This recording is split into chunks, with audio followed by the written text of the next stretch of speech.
Έχω δει τον κόσμο. Είναι βάρβαρος, σκληρός και γεμάτος σκοτάδι. Η Ρώμη. Η Ρώμη είναι το φως. Υπήρχε κάποτε το όνειρο εκείνο, η Ρώμη. Μπορούσες μόνο να ψιθυρίσεις το όνομά του. Κάτι παραπάνω από ψίθυρος και το όνειρο χανόταν. Τόσο έθραυστο ήταν.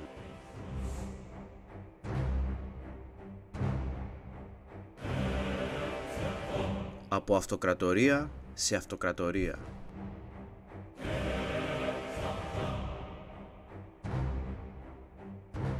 Ύστερα από χρόνια πολέμων, επιτέλους είχαν κερδίσει. Ο θρίαμβος ζέστηνε τις καρδιές τους μέσα στο κρύο της Γαλατίας. Χάρη στον μεγάλο τους ηγέτη, τον Ιούλιο Καίσαρα, είχαν αποκτήσει δόξα, πλούτη και δύναμη, όλα στο όνομα της Ρώμης. Όμως η υποδοχή του Ιούλιο στη Ρώμη κάθε άλλο παρά θριαμβευτική ήταν. Η κατάκτησή του γέννησε υποψίες ότι σκόπευε να καταλύσει την δημοκρατία και να γίνει βασιλιάς. Έτσι, στενοί του φίλοι και συγκλητικοί συνομότησαν και τον δολοφόνησαν. Παραδομένος στη δίψα του για εκδίκηση, ο θετός γιος του, ο Οκταβιανός, συνέτριψε όλους τους εχθρούς του και πήρε όλη την εξουσία στα χέρια του. Η δημοκρατία είχε πέσει, η Ρωμαϊκή Αυτοκρατορία είχε γεννηθεί και εκείνος θα ήταν ο πρώτος της αυτοκράτορας. Χωρίς τα πολιτικά προβλήματα και τις διαμάχες για εξουσία, κανείς δεν μπορούσε να φέρει αντίσταση στη δύναμη των Ρωμαίων. Η αυτοκρατορία, ισχυρότερη από ποτέ, κατακτούσε τον ένα λαό μετά τον άλλο. Τρόμος κυριαρχούσε στο άκουσμα των λεγεώνων της. Σύντομα, όλη η Μεσόγειος είχε κατακτηθεί από τους Ρωμαίους. Όλα τα εδάφη γύρω από τη θάλασσα τους ανήκαν και εκατομμύρια ανθρώπων ζούσαν μέσα στην αχανή τους αυτοκρατορία. Το μεγαλείο της Ρώμης δεν είχε τέλος. Αμέτρητοι λαοί ζούσαν μέσα στη Ρωμαϊκή Αυτοκρατορία. Κανένας όμως δεν απολάμβανε τον θαυμασμό των Ρωμαίων όσο οι Έλληνες. Έτσι, σταδιακά, ο πολιτισμός των δύο ενώθηκε σε έναν κοινό πολιτισμό, τον ελληνορωμαϊκό. Ο κόσμος ήταν γεμάτος φως. Για 200 χρόνια η ισχύς της αυτοκρατορίας ήταν ασυγκράτητη. Ευημερία, γνώση, πλούτος και ασφάλεια κυριαρχούσαν στο ρωμαϊκό κόσμο. Αυτή η εποχή όμως, η Pax Romana, δεν θα διαρκούσε για πάντα. Τον 3ο αιώνα σύννεφα άρχισαν να φαίνονται στον ορίζοντα.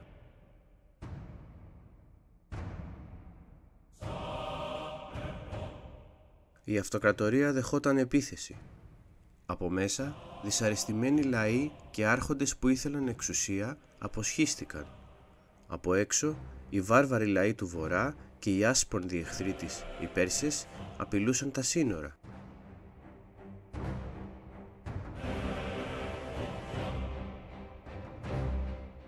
Δύο νέα κράτη αποσχίστηκαν από την αυτοκρατορία. Οι Πέρσες και οι Βάρβαροι βρήκαν την ευκαιρία και επιτέθηκαν. Οι Ρωμαίοι βρισκόντουσαν σε μια τεράστια κρίση, την κρίση του 3ου αιώνα.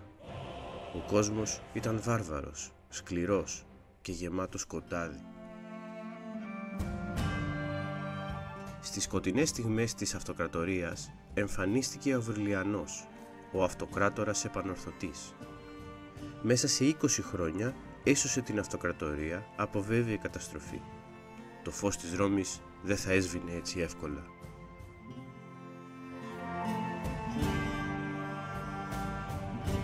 Αλλά με τον θάνατό του τα προβλήματα επέστρεψαν.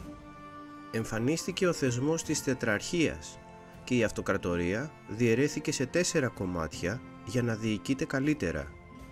Αντίθετα, ακολούθησαν εμφύλοι πόλεμοι ανάμεσα στους 4 άρχοντες.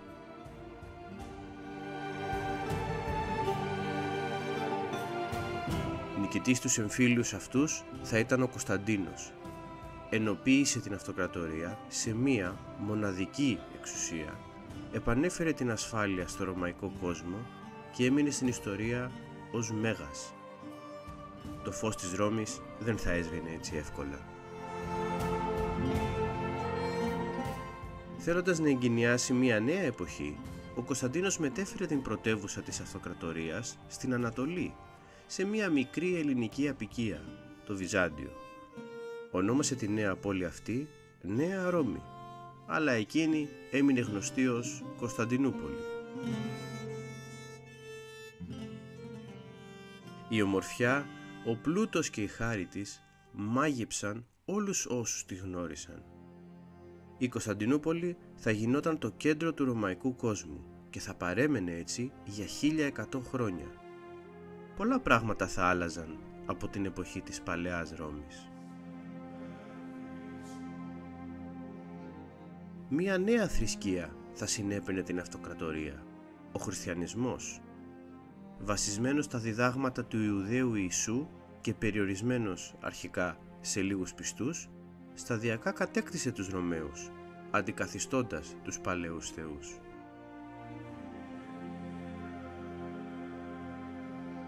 Η αλλαγή αυτή όμως δεν ήταν ανέμακτη. Όσοι δεν έγιναν χριστιανοί με την θέλησή τους, βρέθηκαν αντιμέτωποι με τον θάνατο. Τα περισσότερα βιβλία με την γνώση και τη σοφία των αρχαίων κάηκαν.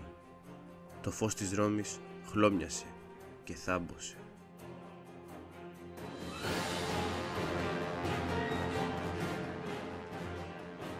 Οι εξωτερικοί κίνδυνοι δεν είχαν σταματήσει και για να επιβιώσει η αυτοκρατορία, ο Θεοδόσιος την χώρισε στους δύο γιους του. Η ελπίδα του ήταν ότι έτσι θα εξασφάλιζε την ασφάλεια του ρωμαϊκού κόσμου, γιατί ο κόσμος ήταν βάρβαρος, σκληρός και γεμάτος σκοτάδι.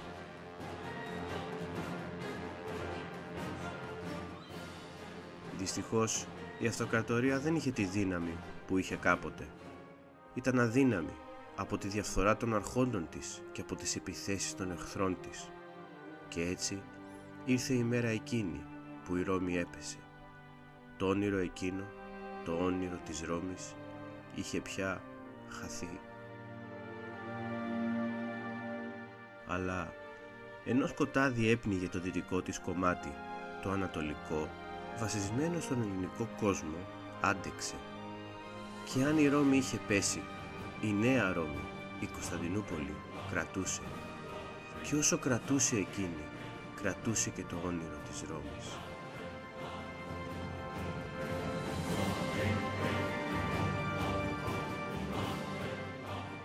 Και το όνειρο της Ρώμης δεν είχε ξεχαστεί. Ο Ουστινιανός, αυτοκράτορας της Ανατολής, οραματίστηκε την επιστροφή στη Δύση. Για πολλά χρόνια αντιμετώπισε τα εσωτερικά προβλήματα της αυτοκρατορίας, προετοιμάζοντάς την για την αντεπίθεση και την μεγάλη επανάκτηση.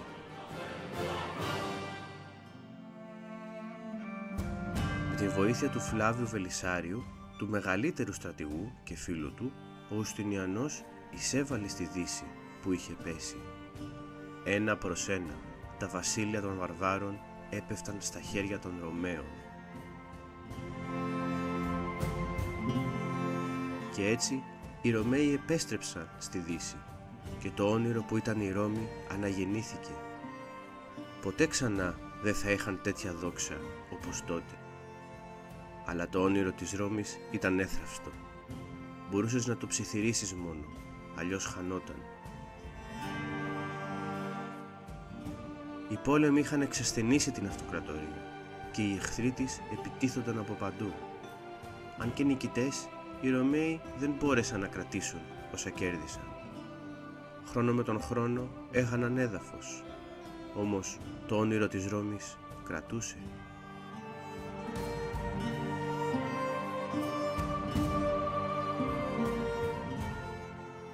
Νέοι εχθροί έκαναν την εμφάνισή τους. Οι Άβαροι, οι Βούλγαροι και οι Σλάβοι.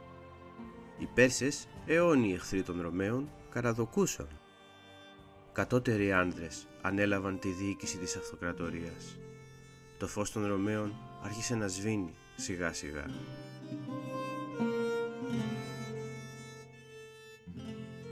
Μέσα σε λίγα χρόνια χάθηκαν εδάφη που είχαν κερδιθεί με πολλές θυσίες.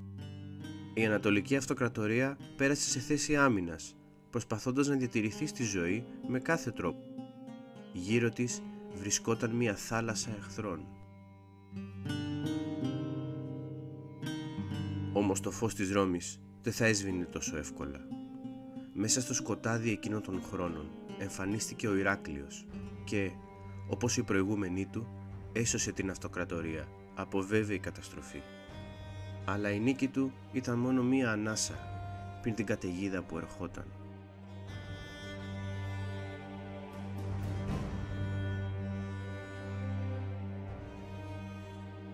Η έρημος γέννησε μία νέα θρησκεία, το Ισλάμ, η οποία ένωσε τους Άραβες. Από μικρή και ασήμαντη ενόχληση, οι Άραβες μετατράπηκαν σε υπερδύναμη μέσα σε λίγα χρόνια. Η καταιγίδα της ερήμου σάρωσε τα πάντα στο διάβα της. Αδύναμοι από τους πολέμους, οι Πέρσες κατέρευσαν και οι Ρωμαίοι έχασαν τα μισά τους εδάφη. Από εδώ και πέρα θα βρίσκονταν αντιμέτωποι με το Ισλάμ, υπερασπιζόμενοι την Ευρώπη στην Ανατολή. Οι Άραβες δεν άργησαν να χτυπήσουν την Κωνσταντινούπολη. Ενάντια σε όλα όμως, οι Ρωμαίοι σώθηκαν, χάρη στο υγρό πυρ και στα ψηλά απόρθητά τους τείχη. Η Κωνσταντινούπολη κρατούσε και μαζί της κρατούσε και το όνειρο της Ρώμης.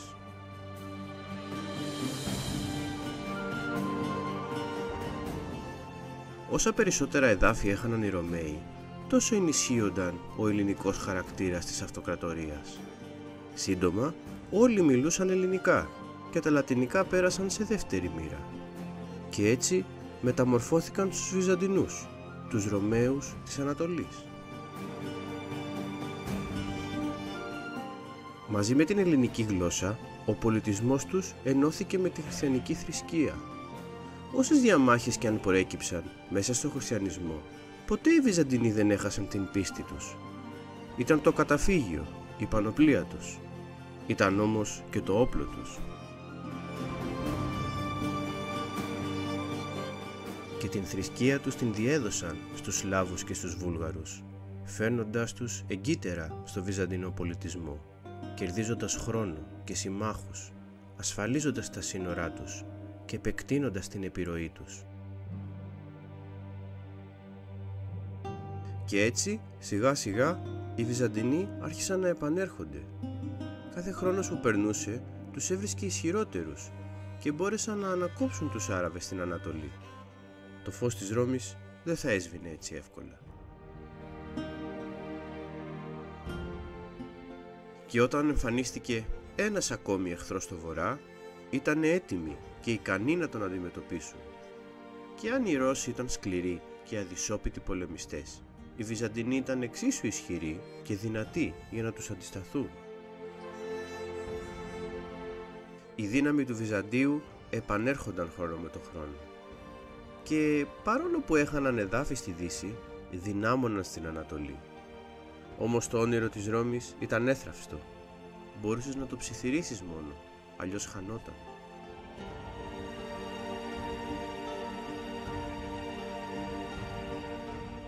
Οι Βούλγαροι θα απειλούσαν και εκείνοι το όνειρο της Ρώμης. Στα επόμενα 200 χρόνια θα επιτίθονταν στο Βυζάντιο, ιδρύοντας μια δική τους αυτοκρατορία και κατατροπώνοντας τους Ρωμαίους. Το φως των Ρωμαίων άρχισε να σβήνει σιγά σιγά. Κάθε προσπάθεια των Ρωμαίων να νικήσουν τους Βούλγαρους κατέληγε σε καταστροφή. Πολλοί αυτοκράτορες προσπάθησαν να τους αντιμετωπίσουν. Μάταια όμως. Φαινόταν ότι ήταν ανίκητοι. Για πρώτη φορά οι εχθροί είχαν κυριεύσει ολοκληρωτικά τα Βαλκάνια, τον ένα πνεύμονα της αυτοκρατορίας. Οι Βυζαντινοί είχαν ιτηθεί σε κάθε μάχη και τα λάβαρα των Βούλγαρων πλησίαζαν όλο και περισσότερο. Είχε έρθει το τέλος για τους Ρωμαίους.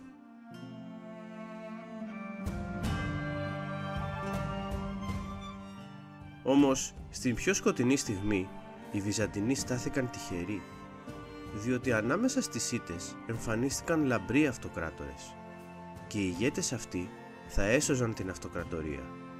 Το φως της Ρώμης δεν θα έσβηνε έτσι εύκολα. Ο Νικηφόρος Φωκάς αντεπιτέθηκε στην Ανατολή, επανακτώντας πολλά χαμένα εδάφη. Ο ανιψιός του, ο Ιωάννης Τσιμισκής, συνέτριψε τους Βούλγαρους και τους Ρώσους στην Ακαδιόπολη και το Δωρίστολο. Η αυτοκρατορία είχε επιστρέψει. Από τα χέρια τους πήρε την αυτοκρατορία σε άνοδο ένα μικρό 18χρονο αγόρι. Το αγόρι αυτό θα οδηγούσε την αυτοκρατορία σε ανεπανάληπτες νίκες. Το αγόρι αυτό θα επανέφερε το Βυζάντιο στην ακμή του. Το αγόρι αυτό ήταν ο Βασίλειος ο Δεύτερος, ο Βουλγαροκτόνος. Ο Βασίλειος διέλυσε τους Βούλγαρους μετά από 20 χρόνια πολέμων. Κατέλυσε το κράτος τους και επανέφερε τα Βαλκάνια στην αυτοκρατορία. Το μεγαλείο των αρχαίων καθρεφτίζονταν πάνω του και ήταν αντάξιος των τίτλων του. Η αυτοκρατορία έφτασε στο απόγειο της δύναμής της και απλώθηκε στη Μεσόγειο για άλλη μια φορά. Αυτή ήταν η χρυσή της εποχή. Αυτός ήταν ο καιρός του Βουλγαροκτόνου.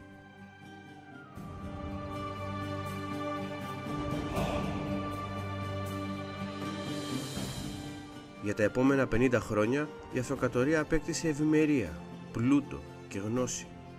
Στο άκουσμα των στρατών της, οι εχθροί της τρέπονταν σε φυγή. Όμως το όνειρο της Ρώμης ήταν έθραυστο. Μπορούσες να το ψιθυρίσεις μόνο, αλλιώς χανόταν.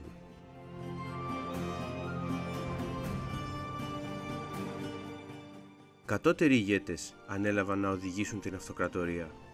Οι νόμοι άρχισαν να ξεφτίζουν. Ο λαός αγνοήθηκε. Ο στρατός παραμελήθηκε. Το εμπόριο εξασθένησε. Ο πλούτος χάθηκε. Και η παρακμή εμφανίστηκε. Και ακόμα και η πίστη των Βυζαντινών κλονίστηκε. Οι χρόνιες διαιρέσεις τους με τον Πάπα στη Δύση όθησαν και τις δύο πλευρές στο σχίσμα των εκκλησιών. Και έτσι οι χριστιανοί χωρίστηκαν στους καθολικούς της Δύσης και τους Ορθοδόξους της Ανατολής. Και το φως της Ρώμης χλώμιασε και θάμπωσε. Και σαν να μην ήταν όλα αυτά αρκετά, νέοι εχθροί εμφανίστηκαν για άλλη μία φορά. Οι Νορμανδοί κυρίευσαν την Ιταλία και εισέβαλαν από τη Δύση. Οι Σελτζούκοι επιτέθηκαν από την Ανατολή. Ο κόσμος ήταν βάρβαρος, σκληρός και γεμάτο σκοτάδι. Στη μάχη του Ματζικέρτ οι Βυζαντινοί συντρίφθηκαν από τους Σελτζούκους. Η αυτοκρατορία έχασε την Ανατολία και δέχτηκε ένα πλήγμα από το οποίο δεν θα ανέρωνε ποτέ. Οι Νορμανδοί απειλούσαν από τη Δύση και οι Σελτζούκοι είχαν κατακτήσει την Ανατολή. Σκοτεινές ήταν οι ώρες εκείνες για τους Βυζαντινούς. Όμως το φως της Ρώμης δεν θα έσβηνε έτσι εύκολα.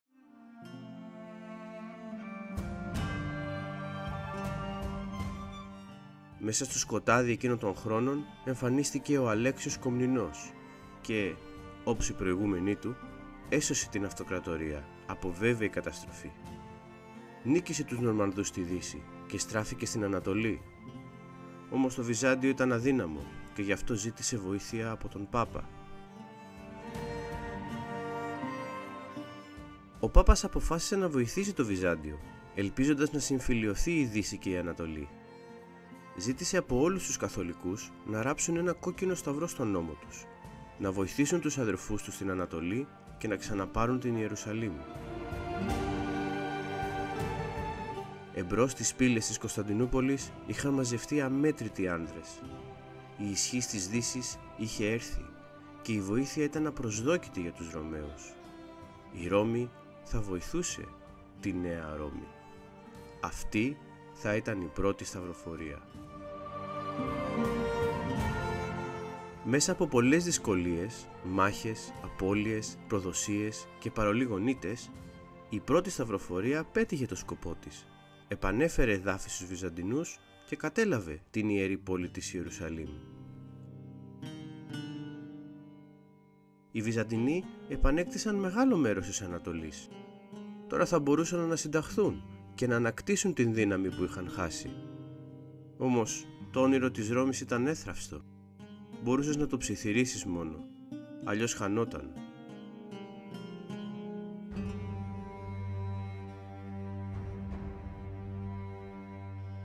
Παραδομένοι στην απληστία, στο ψέμα και δολιότητα, στην τέταρτη σταυροφορία οι Λατίνοι όρμησαν στην Κωνσταντινούπολη.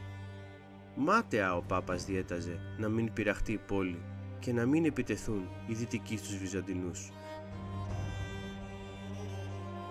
Και έτσι έπεσε η πόλη στα χέρια των σταυροφόρων, και εκείνοι που είχαν λυτρώσει τους Ρωμαίους στην πρώτη σταυροφορία θα ήταν οι ίδιοι που θα τους κατέστρεφαν στην τέταρτη. Αλλά αν η πόλη είχε πέσει, οι Βυζαντινοί κρατούσαν, και όσο κρατούσαν αυτοί, κρατούσε και το όνειρο της Ρώμης. Και αν η αυτοκρατορία είχε πια χαθεί, πολλά βασίλεια των Βυζαντινών γεννήθηκαν, και ο σκοπός τους ήταν ένας μόνο: να πάρουν την πόλη πίσω, επαναφέροντας την αυτοκρατορία με κάθε κόστος, ακόμα και πολεμώντας ο ένας τον άλλο. Η αυτοκρατορία της Νίκαιας θα ήταν εκείνη που θα έκανε το όνειρο πραγματικότητα. Ύστερα από 50 χρόνια συνεχών πολέμων, ήταν το ισχυρότερο βασίλειο στην περιοχή. Χάρη σε έναν ευρηματικό στρατηγό και με τη βοήθεια της τύχης θα έπαιρνε την πόλη πίσω. Και έτσι η αυτοκρατορία αναγεννήθηκε από τις τάχτες της και το όνειρο που ήταν η Ρώμη επέστρεψε.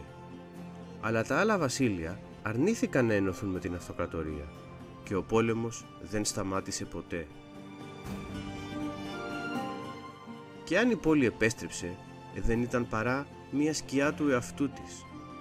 Ούτε το 1/10 των κατοίκων της δεν ζούσαν πια και ήταν ερειπωμένοι.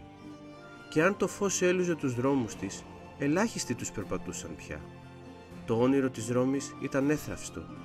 Μπορούσες να το ψιθυρίσεις μόνο, αλλιώς χανόταν.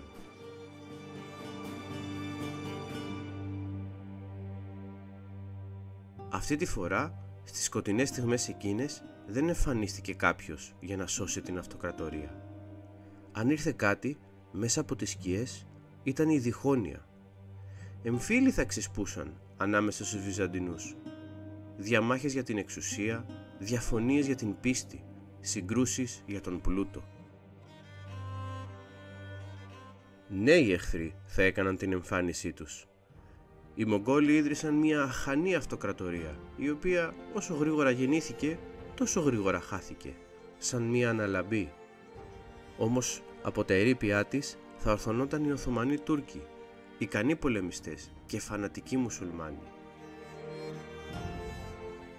Και έτσι ξοδεύτηκαν τα εδάφη και ο χρόνος, και το όνειρο της Ρώμης άρχισε να ξεφτίζει πια.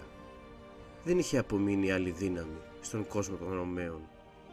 Τα χρόνια του τέλους είχαν έρθει και δεν φαινόταν πλέον άλλο φως.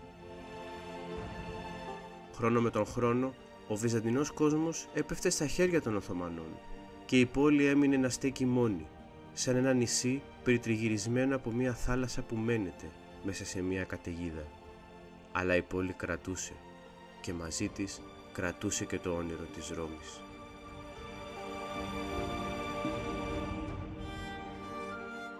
Αλίμον όμως, γιατί μαζί με το Βυζάντιο η παρακμή είχε έλθει και για τα υπόλοιπα βασίλεια στα Βαλκάνια.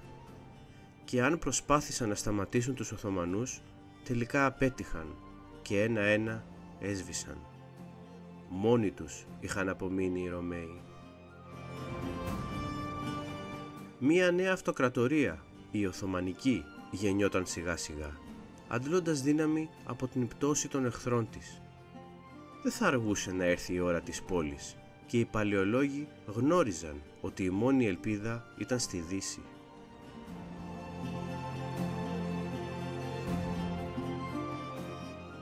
Η Δύση όμως ήθελε ένωση με αρχηγό τον Πάπα και αυτό οι Βυζαντινοί δεν το δεχόντουσαν.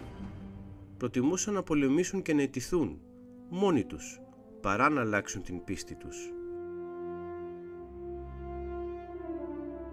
Μάταια οι παλαιολόγοι προσπαθούσαν να τους αλλάξουν γνώμη. Μάταια έστεναν γράμματα ζητώντας βοήθεια από τη Δύση. Μάταια πάλευαν να σώσουν το Βυζάντιο. Ο κόσμος ήταν βάρβαρος, σκληρός και γεμάτος σκοτάδι. Και έτσι ήρθε η ώρα της πόλης το 1453. Και αυτή τη φορά οι Οθωμανοί είχαν δύναμη και οι Βυζαντινοί μόνο μία ισχνή ελπίδα. Τα τείχη, η δύναμη των όπλων και η πίστη τους. Αυτά είχαν απομείνει στους Βυζαντινούς, ύστερα από τόσους αιώνες κυριαρχίας. Όσο όμως κι αν πολέμησαν, η θάλασσα των εχθρών δεν είχε τέλος.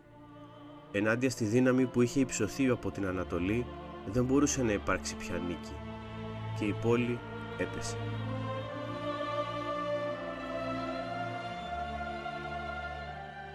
Και έτσι τελείωσε η αυτοκρατορία των Ρωμαίων.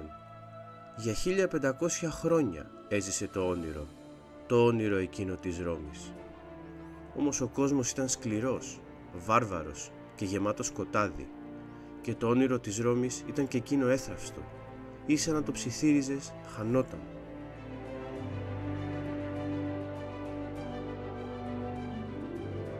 Αυτή ήταν η ιστορία των Ρωμαίων, των Βυζαντινών, των Ρωμιών.